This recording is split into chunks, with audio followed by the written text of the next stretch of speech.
WXDL Ecosystem is an ecosystem as a service organization that provides services, tools, and resources to participants of local entrepreneurial ecosystems. To benefit from our services, you must become a member. As a member, we will provide you with 3 specific services. Number 1, access to a team available to you 24/7, 365. Number 2, access to software and platforms that we designed and engineered specifically for entrepreneurship. And number 3, we will help you fundraise once you're ready. If you'd like to help us grow and have a passion for entrepreneurship, you can build your own ecosystem on top of our infrastructure by becoming an ecosystem leader and a pitch studio owner. To be eligible, you must meet the following criteria. Number 1, passion for entrepreneurship. Number 2, ability to build your own advisory team. Number 3, ability to build an amazing startup community. WXDL is an online and software-based ecosystem as a service.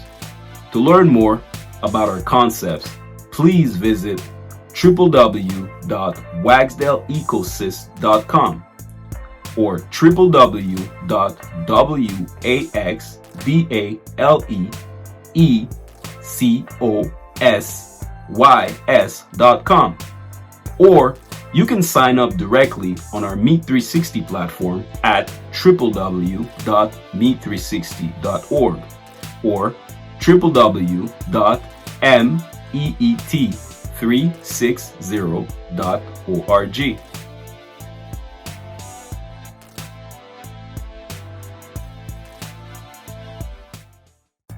Hi, my name is Ajmal. I'm the founder and CEO of WXDL Ecosystem. Welcome to the WXDL.POD, episode number 6. This week, we're talking to an amazing entrepreneur yet again. Her name is Kohlstädt. She's the founder and CEO of Shift One Advertising Agency down in South Africa. Again, it's a great conversation. She's an amazing entrepreneur. She's super well regarded when it comes to marketing. And we had so much fun. I was able to ask her a few questions about marketing and psychology and marketing, and you'll see her answer was super great. And Greg and I, again, we had a lot of fun talking to her. So without further ado, I'm gonna let you go and watch the episode, and I'll see you at the end. See you again. It's an absolute pleasure to have you here. Like the first question that I always like to begin with is I'd like to know the background of the entrepreneur that we speak to. So my first question is, where did you grow up, and what were your interests growing up? Okay, that's an interesting question. We were quite poor growing up. So we grew up on the wrong side of the tracks, 4 kids, 2 missionary parents. And so a sense of lack always followed me in my childhood. And I think, so one of my first memories is as a 6-year-old little girl creating art and walking door to door and selling my art so that I could have money to buy Smarties. So I think the entrepreneurial drive was there quite young. And I think if I think about how that shaped me, it was a need to prove myself. It was the love of being able to control my own income. So I think that's what I enjoyed. Is like because I had a job.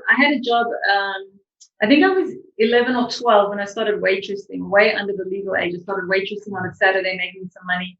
And then every Saturday, I was always working some sort of casual job in retail or selling things on the streets. And I liked the fact that if I worked hard, I could make my own, set my own, income. Yeah. And so I've always had this drive and desire to have my own business, and this desire always been to have my own digital agency. Well, at that stage, it was an agency because I'm that old. That digital wasn't invented. in those days. But I always wanted to have my own ad agency, and so I think. But I'm grateful for my corporate experience, because working in corporate shaped me. It taught me a lot. It took off a lot of the rough edges. I had a lot of rough edges. I think entrepreneurs have a lot of rough edges because they don't like to be told what to do. They think they know better. Yeah. And so I came up against some really hard-headed bosses who shaped me, and so helped me to be a better entrepreneur when the day came. Yeah, that's a very nice perspective, because a lot of people right now, there's this trend where people are bashing the corporate world. It's all about being an entrepreneur and all those things. And I'm actually one of the ones who actually believe that, yeah, it's true that you gain a lot of experience and a lot of great attributes when you actually work for someone for quite some time, right? So that's a very great perspective. So what was your family like growing up? My family. Moderately dysfunctional, but all of them, I think, have a love of reading. Yeah. And I'm so grateful that they imparted this love of reading, because as a marketer, you have to be able to write. Yeah. And that's my absolute, if you want to be in marketing, in digital marketing, in any, creative role, you got to be able to write.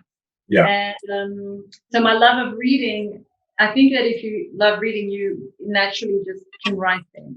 Yeah. Because, the one sort of feeds the other. And so I've been reading. So I think my family created that. And I think we've always been crazy and creative. And I always had a sense of acceptance, and that I fit in at least with this one small, tiny tribe of people that gets me and gets where I'm from. And so I think that did contribute. My dad's an entrepreneur as well. And so I think, it helped me to just have some confidence in that space, to learn from him a bit.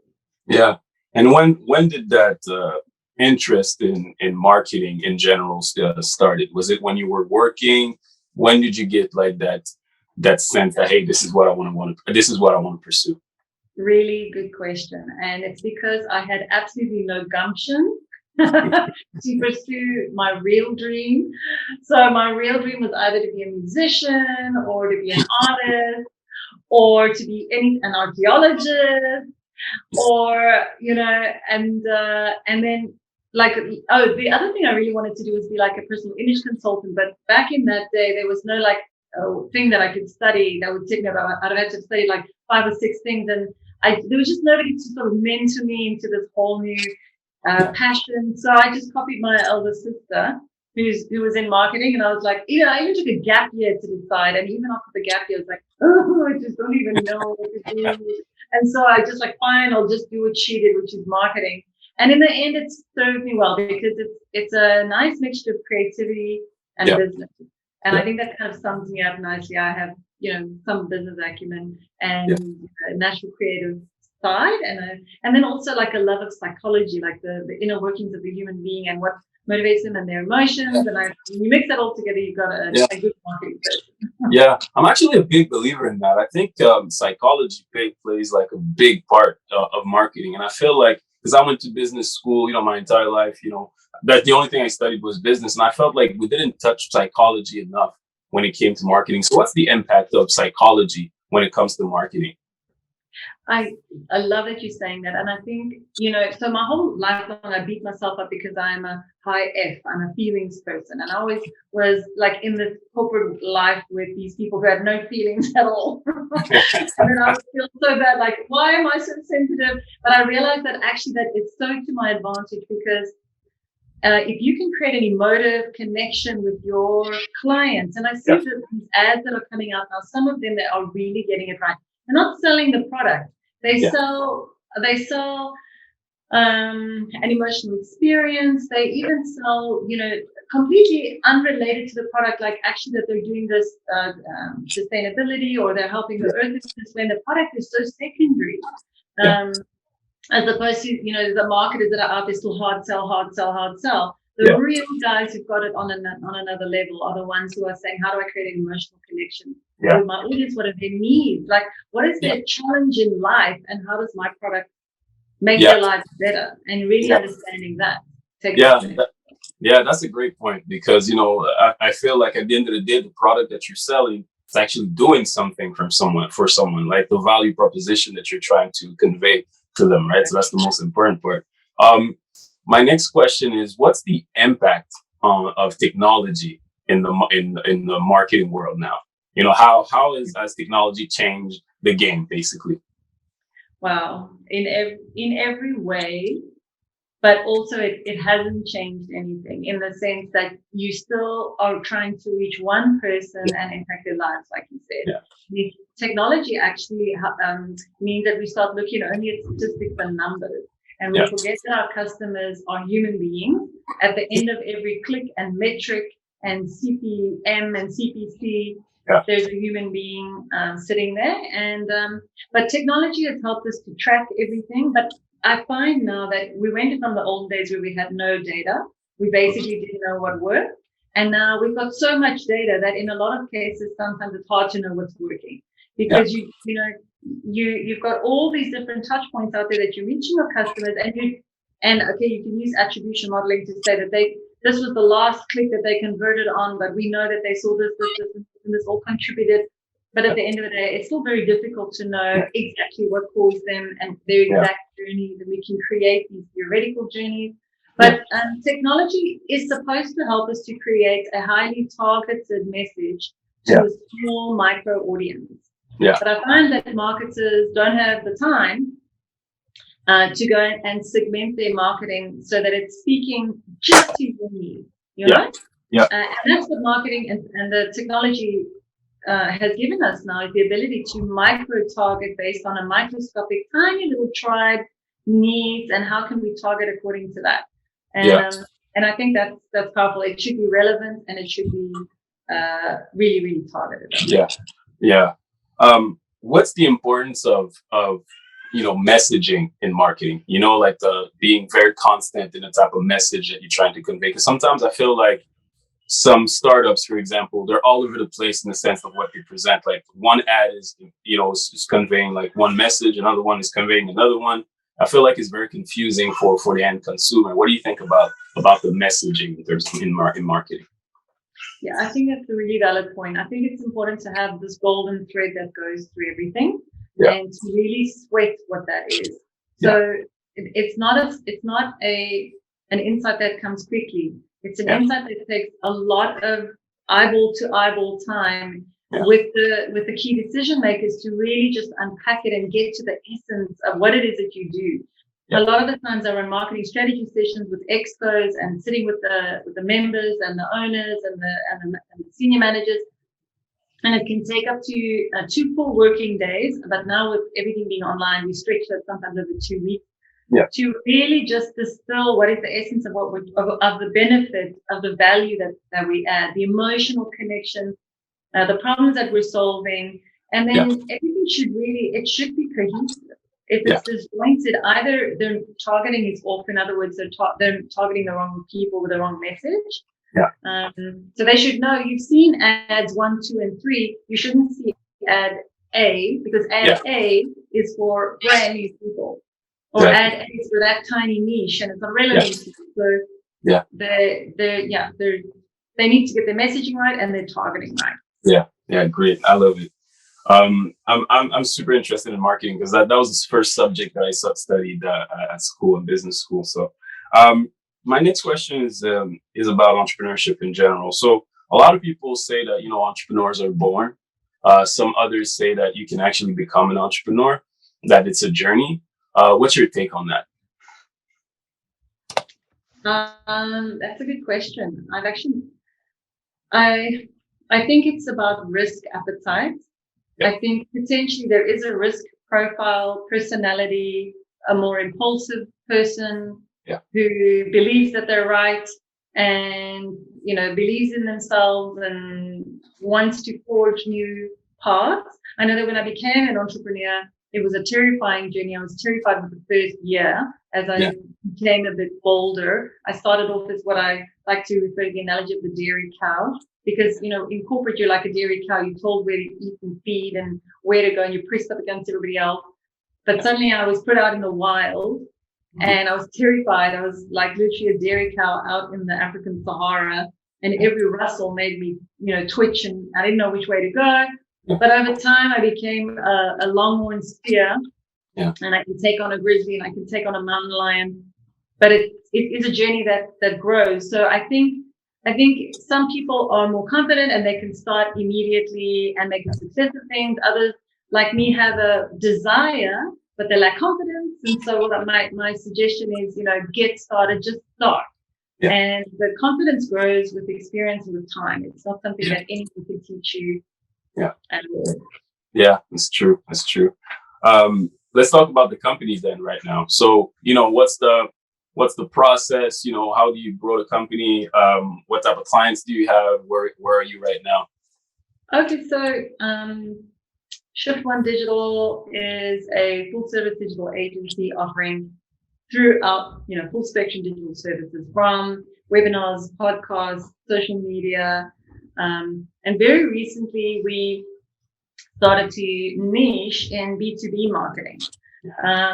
So I think that's COVID that we have to thank for that, because 10 years we've been running and I've been looking for an opportunity to niche. Do we niche in this field? Are we just for franchise-based companies? Are we just for this type? And it's never been there. We've always just been generalists. But I think COVID killed a lot of our, tourism clients and the companies that are thriving now are the B2B businesses. And so, and that is something that we're particularly strong is we really get how to market B2B marketing.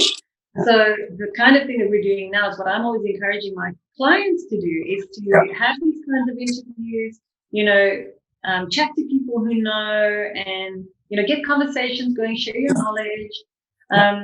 But I can tell you honestly that I've personally nearly killed the company at least 3 times. There's been times I had like 10,000 Rand in the bank. That's like $1,000. Yeah. And, so I've learned a lot about being an entrepreneur. Yeah. There's so many. If I may coin a bit of a swear word, we can blank it out. A shitrepreneur. I have been a shitrepreneur, and it's such a learning curve, and I think I'm getting it right now. But just quickly, it's good to have a business partner that you can trust, and that's amazing. That brings a different skill set. So I do have a very good business partner now that's been really instrumental to grow. Oh, that's great. That's great. All right, Greg, I'll let you go ahead with your questions. Thanks, Dylan. It's absorbing conversation so far. I just got 2 questions for you. The first one is, this whole thing, I read somewhere a very cool ad that says that our brand is not what we tell our consumers it is. Today, it's about what consumers tell each other it is.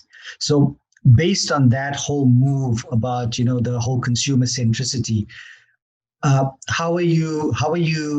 plans do you have to grow Shift One to the next level based on that whole take?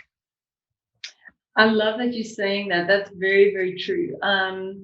So how do I grow the business?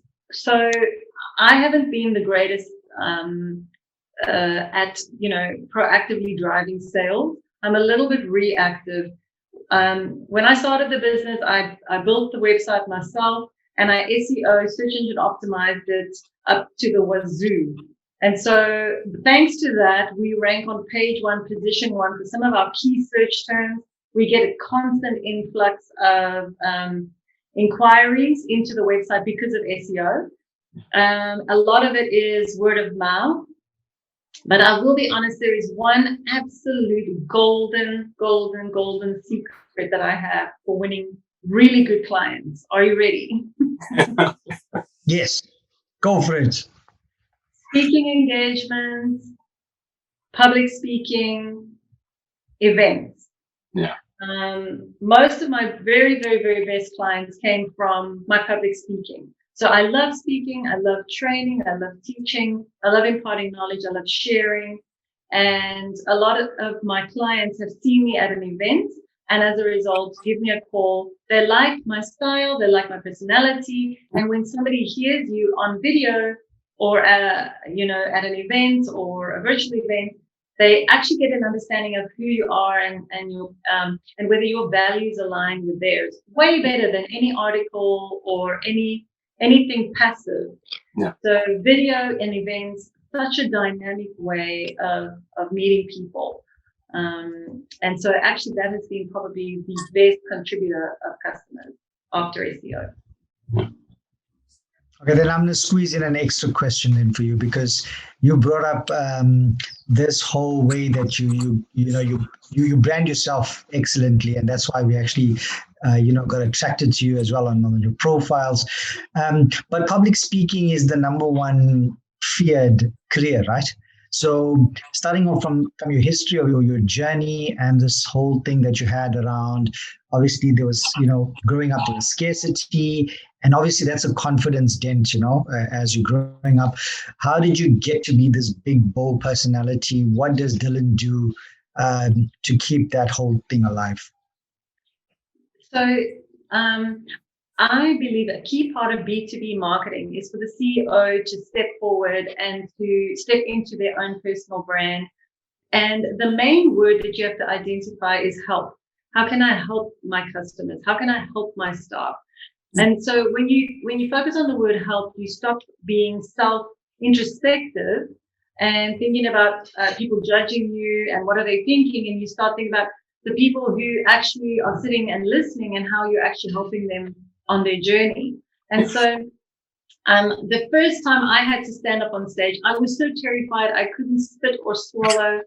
I was shaking. But when I stood up, and I remember I was speaking to a group of about 2,000 female farmers, and I stood up and I see these ladies and I realized they need to hear what I have to say. I can help them.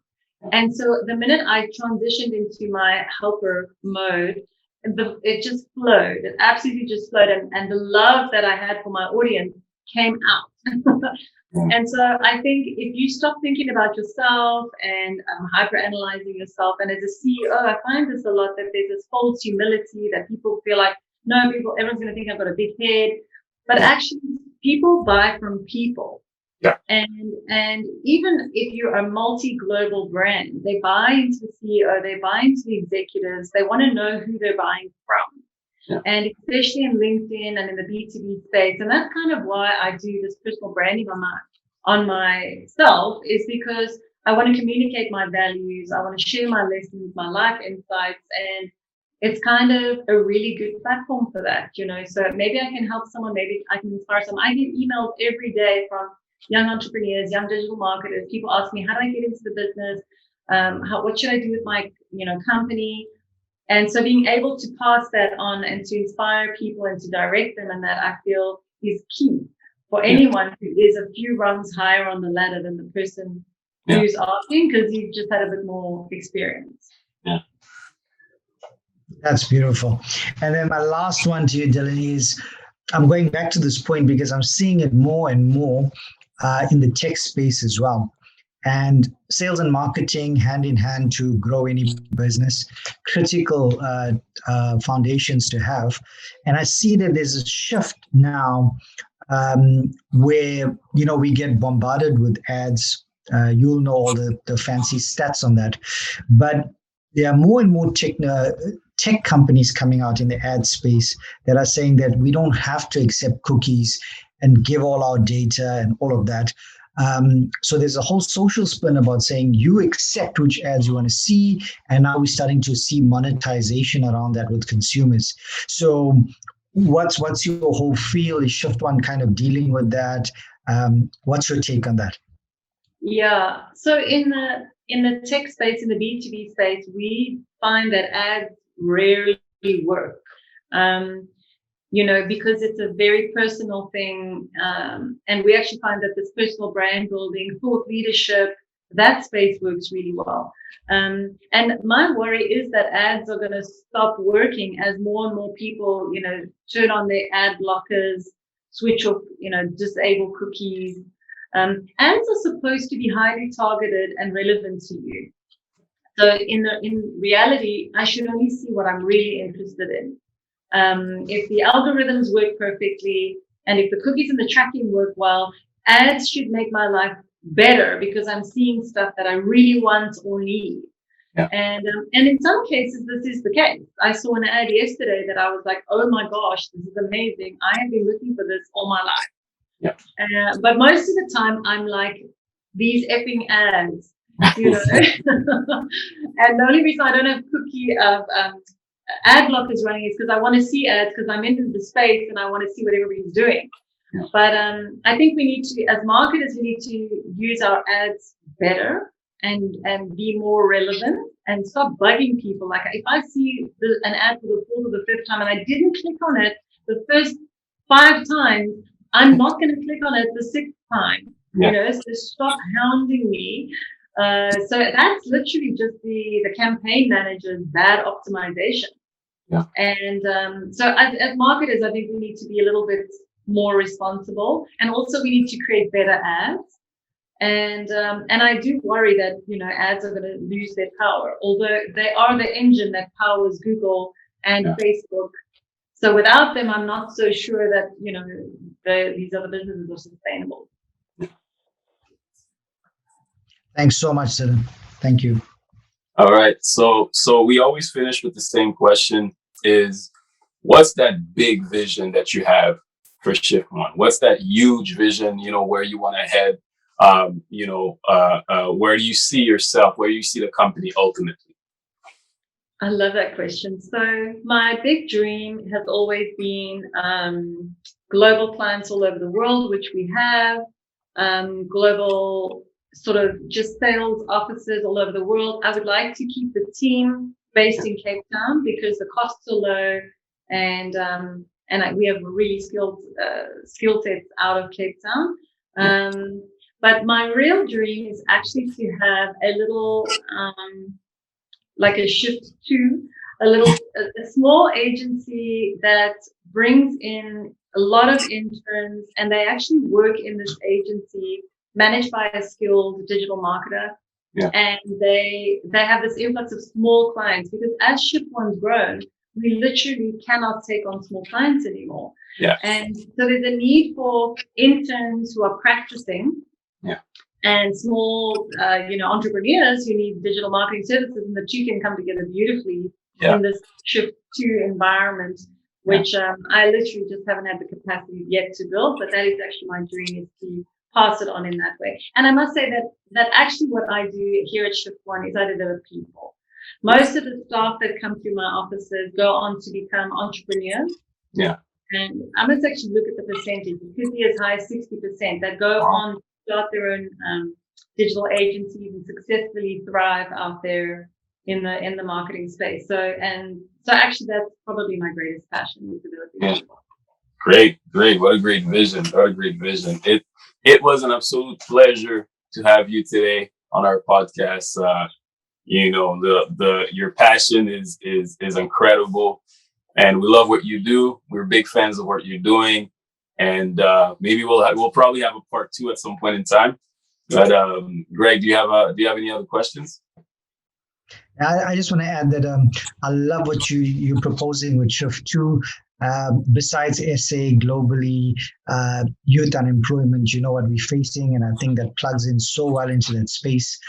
We need like 10x of what you're doing. So yeah, we got lots of plans on the women empowerment space, and we definitely going to reach out to masters in the industry, and that's why we reached out to you. So hopefully we chat to you soon again. Absolutely. Thank you so much, Greg. Thank you, John. Thank you. For the opportunity. All right. It's been amazing. Right. Let's wrap it up. It was another great one, talking to another amazing entrepreneur. Dylan, she's fantastic when it comes to marketing. Gave us a lot of pointers there. I love having those type of conversations because I did study marketing in college. So I love the subject, and I definitely love to talk to people who are more knowledgeable than myself when it comes to that. And she's up there. She's at the top tier of marketing. So we enjoyed the conversation. We're for sure going to invite her again so we can ask her more questions. And I'll see you guys next week for episode number 7. But I'm pretty sure you enjoyed that one. So keep watching it. Keep watching the other ones as well, and leave us some comments and share with your friends, share with your fellow entrepreneurs. And I'll see you guys next week. Take care of yourself.